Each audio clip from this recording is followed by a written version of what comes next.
time for the wonderful world of memory. I'm going to tell you a story about memory, and then we're going to jump into primitive and object types, and it's going to help us with that. And then that'll allow us to go into linked lists. Okay, so we're switching gears here from big O towards linked lists, which is going to be our second type of data structure. We've talked about arrays and partially filled arrays, so now we're going to talk about linked lists. But to do that, it helps to have a model of memory in your head. And I'm going to tell you a fairy tale about memory, but it's a good fairy tale that a lot of people will understand and actually validate. And so you can feel free to repeat this fairy tale as much as you want, but realize, take it with a grain of salt. I'm telling you a story, okay? And the story is about memory, okay? So we got a story about memory. Okay, and I'm going to represent memory like this, okay, which is, we've seen this before, there's nothing too crazy about that. And I'm going to say int x equals 10, okay, and in Java, integers are 32 bits, okay, and that means there's 32 ones and zeros. Another way to say this is there are 4 bytes. There's 8 bits in a byte, okay? 8 ones and zeros in a byte. So 4 bytes, you could say 4 times 8 equals 32, right? So this is bytes, and then 8 bits per byte. Okay, cancels, right? This is 32 bits. Okay, so we have 32-bit integers in Java. Not actually true. The Java standard says you could, it doesn't limit. Ints can be whatever they want in the Java standard, but Sun's implementation, which is the implementation we all use, uses 32 bits, okay? There are some restraints on integers, but so there might be some weird implementation you sometimes run into that might not have a 32-bit, and that's totally fine. That's part of the Java standard. But typically, you'll have 32-bit integers in Java. And that's cool. All right, so what happens here is this integer x is stored in memory exactly, okay? And so x equals 10, and for those of you who know binary, well, actually, let's do a quick binary primer, okay? So 0, 0, everything that's a 0, that's how we represent the number 0. So this is binary, which is my number system is 0 and 1, okay? And this is decimal, and that's the classic number 0 through 9, right? And then we start adding digits after that, okay? In binary, we go 0, 1, and then we start adding digits after that. So binary, we just have 2 things. Decimal, we have 10 things, okay? 10 symbols. All of our numbers in decimal are made up of 0 through 9. All of our numbers in binary are made up of 0 through 1, okay? So 0, 0, 0, 0, 1 is 1. How do we do that? Well, this is the 2 to the 0th place, and this is the 2 to the 1 place, and this will be the 2 to the 2 place, etc., etc. And then we calculate them out and add them all up. So in this case, we're going to say we have 1, 2 to the 0, and 0 times 2 to the 1, and 0 times 2 to the 2, and we keep on going. So this is the only thing that's not going to evaluate to 0, because everything else has a 0 coefficient, okay? And 2 to the 0 is 1, so 1 times 1 is 1, and that's how we get 1 there, okay? And you might have to review that. 2 to the 0 is 1 is the only thing you probably really have to review. Everything else kind of falls into place after that.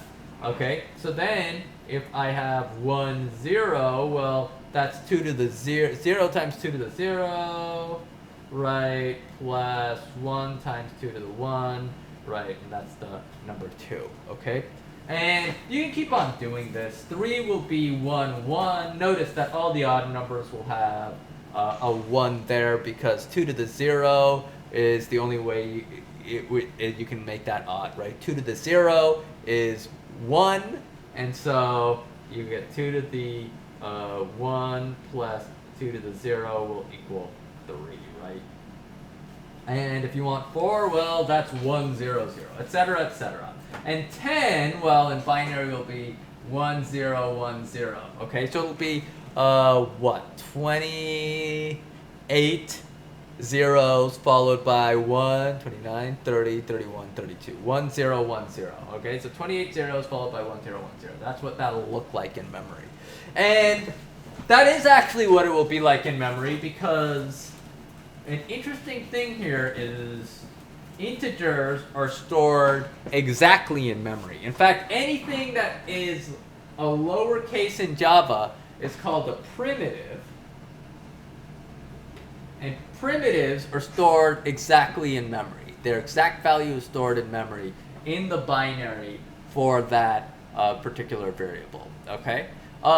Now, the other thing is that the size of x cannot change, okay, during the run of the program. So the size of x, the size of a primitive,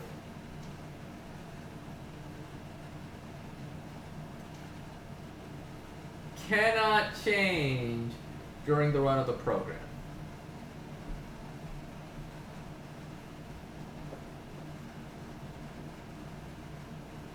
Or to put it another way, they stay static in memory, okay? This is different than the keyword static that we're using for our classes, okay? We'll just call them unrelated, okay? So static in classes, remember, means that the variable belongs to the class itself. It doesn't belong to the objects of the classes. Or it's like, another way to think of it, all the objects of the classes share the same exact variable, right? We use them for like limits on stuff and things that would be an attribute of the class itself. Now, this memory means that it is determined, static in memory means it's determined before runtime, okay? Or determined at compile time, all right? So before you even run the program, when Java's compiling it, figuring out if there's, it parses it and sees if there's any errors and sees if there's anything else going on, and then finally it makes the program. All the static memory is decided beforehand, okay? You'll understand what that means in a second, but I know, looking at this, if I see this, if I look through your code, like I looked through your code line by line, which is what a compiler does. It parses out your code. If I see this, I know, all right, I better earmark 8 or 4 bytes, right, for this integer. This program's going to have at least 4 bytes in it, all right? Okay, so primitives are all these lowercase numbers that we have. So the 3 primitives we kind of know are int, double. Oh, I guess you know float because of processing. I guess you probably know char from way back in the day, even though we've never really used it. It's just a character, right? Single quote character. What are other primitives you've used? You've used Boolean, I believe. That's a primitive, okay? And you know these primitives because they all have lowercase letters in them. And they're all stored exactly in memory. Okay, equals 30. What that means is, so this is what, 32 bits? And our double, I believe, is 64 bits. But if it's not, don't get mad at me. And 32.0, and P equals 32.0. And actually, this uses a special format called IEEE floating point format because you have to represent the numbers for a double before the decimal point and after the decimal point. And so to do that, we use a special format called IEEE floating point format that earmarks a certain number of bits to represent the stuff before the decimal point and a certain number of bits to represent the stuff after the decimal point. And you should totally go look it up and check it out so you could understand what it does. But I mean, it's like complicated, but it's not like that complicated. It's just annoying to talk about, and you're never gonna really look at it unless you look at some numerical analysis stuff later on. Okay. So far, so good. So the big thing I want you to take away from all this, because I'm throwing a lot of stuff at you, is Java has primitives. So one, Java has primitives, has types called primitives.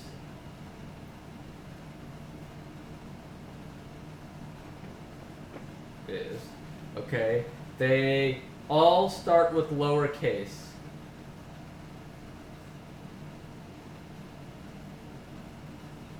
Okay, and two, primitives are stored exactly in memory.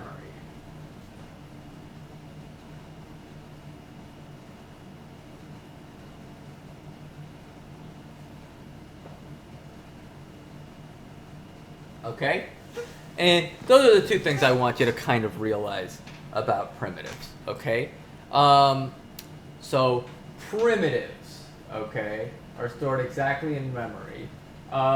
And the kind of third thing, and I haven't really explained this yet, so I'll start explaining it, is that, well, actually, no, we'll stop there. Okay, so there'll be a few questions, and then I'll see you next video. We'll talk a little more about primitives. We'll talk about also another type that is important.